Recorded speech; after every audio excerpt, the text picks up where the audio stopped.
So hold on now, Bethesda just responded. And yes, we're getting new ways of traveling in the game. Please tell me we're getting our own Land Rover. We'll see. But yeah, apparently a much bigger update is coming up early next year. Yeah, so we'll be talking about this one right here. And we've got a brand new Starfield update that just released. It's gonna blow your mind. Oh, how I wish that was true. No, but really, this is a small update. And hey, what do we have here? Sean Murray and Todd Howard together. What does it mean? Honestly, probably nothing. But yeah, we have got to talk about this right here. Yes, the brand new game from Sean Murray, Light No Fire, which leads us to this, Light No Fire, and why Starfield should have had 10 planets. This is going to be an interesting read. You're going to want to stay tuned for that one. And remember, don't forget to smack that subscribe button, turn on the bell notification icon to never miss another update. But also, you know what? Check this out right here. So yes, Bloodline Heroes of Lithis is back at it again with all new updates. This time they're introducing a new competitive event called Lexus Tournament, where you can take your champions to battle through various stages. And a special thank you to Bloodline, by the way,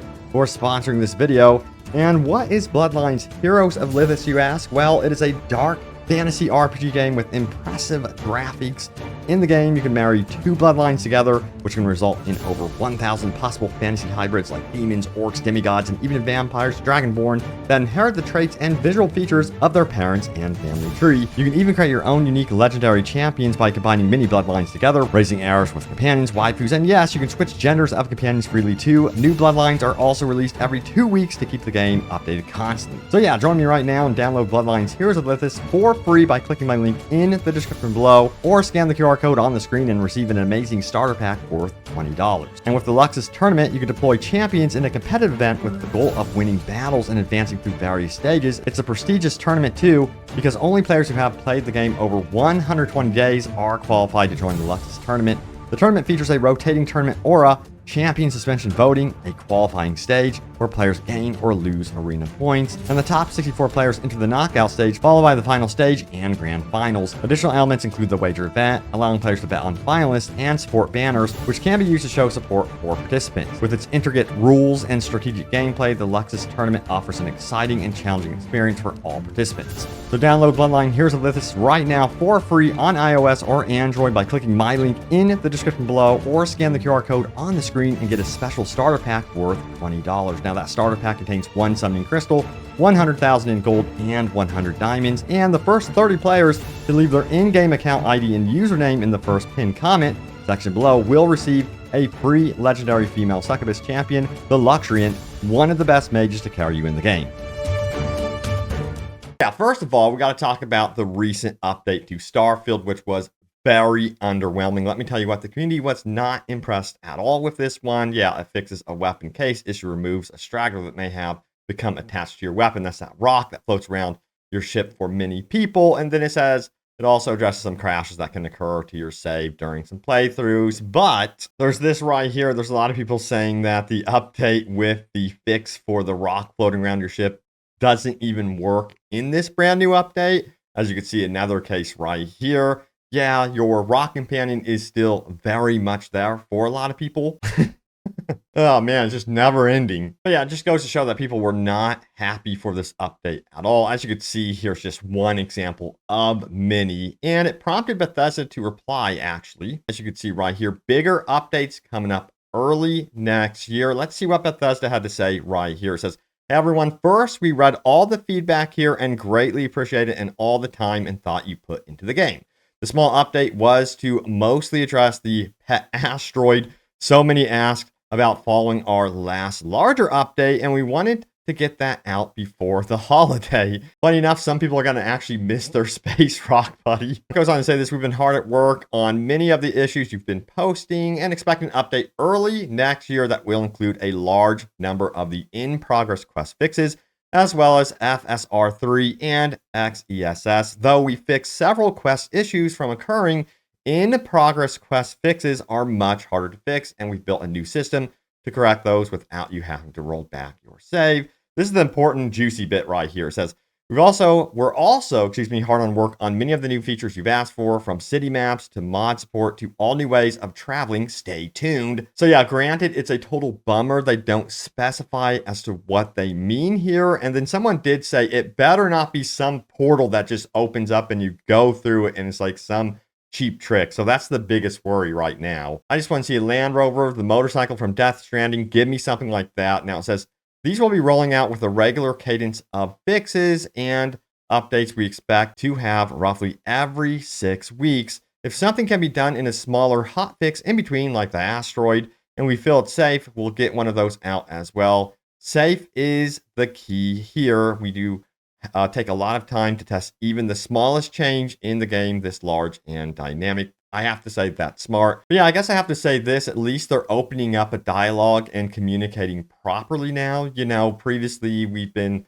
seeing them respond to those Steam negative reviews and saying essentially, hey, you know, the game isn't boring. This is how you should be playing it. Essentially pointing the finger back at the community saying, you're wrong about our game, we're right. No, this is the way they're supposed to be communicating, and I hope that this opens up the potential of them cyberpunking this game and giving us more extensive updates through 2024. And then there were a few additional replies from the dev team out on Reddit. Check it out. It says, is enemy ship bug gonna get fixed? And we have a response here from Bethesda's community manager who says, if you're referring to ships not having enemies on them, when you board them, the team is aware and have a fix for that in a future update. So that is going to be coming up here, I imagine, probably in 2024. Then we have this one right here. Does anyone know when they are adding support for 32.9? I know they mentioned it was being worked on a while ago, and the response is this. It says, my understanding is that this is going to be in an update early next year, and they're just putting the finishing touches on 32.9 support. So yeah, that seems to be coming up as well. And this next one really sucks to see. Yeah, check out the headline right here. It says, Skyrim co-op modder gives up on developing Starfield together because this game is effing trash. I kid you not.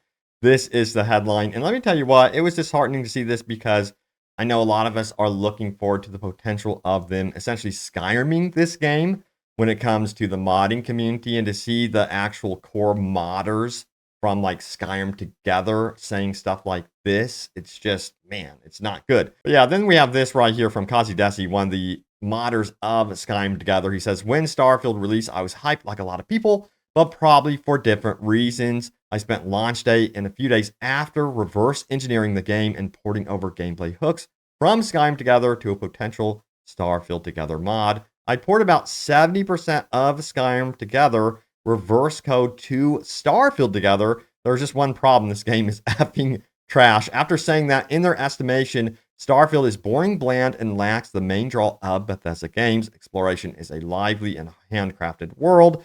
Kazidesi declared, I won't be continuing development of Starfield together. I'm not going to put my heart and soul into a mod for a game as mediocre as this. Ouch. Let me tell you what, if Bethesda was reading that one has got to hurt for sure. And he went on to say that they have provided the code for Starfield together basically to everyone, essentially like giving it out. If you want to try finishing Starfield together, good luck, but maybe, just maybe, it can still happen down the road because of what's going to be releasing in 2024 officially with Creation Kit support. So I think that might actually be the thing that propels this sort of thing forward.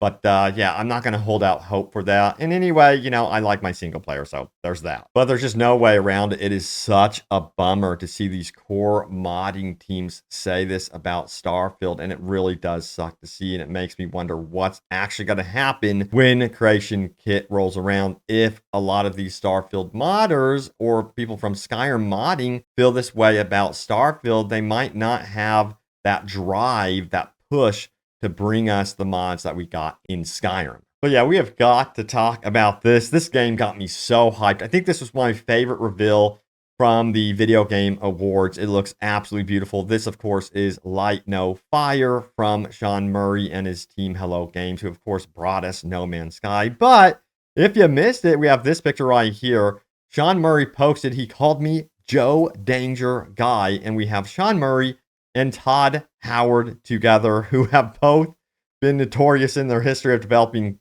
games, you know, kind of like overhyping their games. And there was actually quite a funny post from Sean Murray here. It says this, it says, okay, Sean, don't overpromise. Just say we've been working on something and show some clips. And he says, I'm making Earth. And you can see Sean Murray's response here. I think it's too late. I think he's hyped it up enough, don't you? But yeah, the gameplay clips here that they actually showcase, and I do appreciate that their trailer is not cinematics. We saw so many CGI cinematic trailers from Video Game Awards. I was like, enough. Just show us the gameplay. Stop trying to overhype your games and overpromise. We as a gaming community are completely over it. We know what you're up to. I swear to God, half of those games are probably going to end up being crap. I'm just saying, but this one right here, this looks like it's actual gameplay.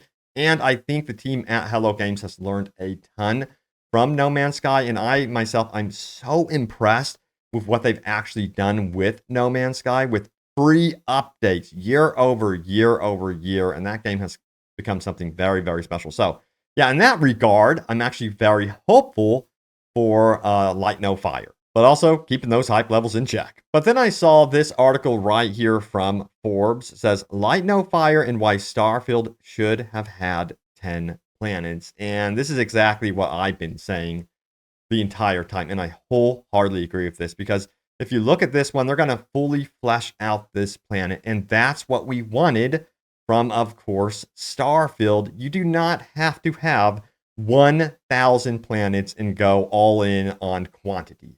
I personally would even prefer, hey, 7 planets. I don't care.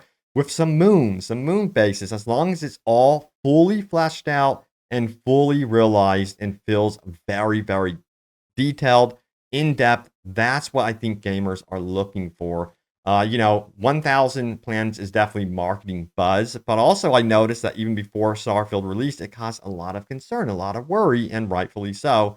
But now that we're seeing this, I'm hoping that gaming companies, developers, especially Bethesda, takes note and really goes, maybe for Elder Scrolls 6, we need to pay attention to what our community is really saying here and go all in on more depth. It doesn't have to be absolutely monstrous sprawling worlds that are lifeless. But then again, what you're seeing right here is a demonstration. I hope that this actually lives up to the hype. So there's that. Please be real. All right, so let's check out your top comments from my most recent Starfield video. It's been a minute, hasn't it? There's been reasons for that. I've been having like health issues. I'm not going to get into that on this video, but it says, I'm just hoping they add mods finally for us console players. Yes, I do think that's coming, so don't worry about that one. I really do think that they're going to have mods out eventually on Xbox or Starfield. Now it says, remove Digipics from MISC and treat them like credits when acquired. Add a tag lock feature along with the sell all junk option. That would be really cool. Now it says power armor in Starfield would be awesome, and more ship parts and more cockpits with stairs or 2x1x2 hab module with stairs would be cool. Will we see, of course, like power armor from Fallout? I'm going to say no on that one. They're still going to try to keep it different from Fallout versus Starfield. I don't think that's ever going to happen. However, mechs are part of the history of Starfield. So I think if they do something like power armor, you would be seeing it renamed to like mech. So in that regard, yes, but they'll never call it power armor. Now we have DJ who says one of the main gripes with the game is that it's not as responsive as it should be. Sometimes I have to press a button twice just to do an action. I hear you on that one. Hopefully Bethesda can fine tune that as well. I use the outpost level up past 100. I enjoy it more now that the skills are more manageable. I've heard that time and time again. I feel like they need to go through the skill system and fine tune that a lot for 2024. That's wishful thinking because that requires like an entire rework, an overhaul, and I don't think that's going to happen. I think that they are very, very, once again, eager to move on to Elder Scrolls 6 after the expansion. I think it's safe to say for the most part right now that they are working on the expansion primarily, even over updates. Updates are just taking forever. My God. But there it is. Thank you all so much for watching the latest happenings around Starfield. I promised you guys I would keep you guys updated on this one. Let me know what other games you would like to see me cover. I have like a whole list of games that I could potentially cover here in 2024. We'll see what happens, but there's some that I think that are going to surprise a lot of people. But thank you all so much for watching. Stay tuned for more, and I will see you all next time. Take care.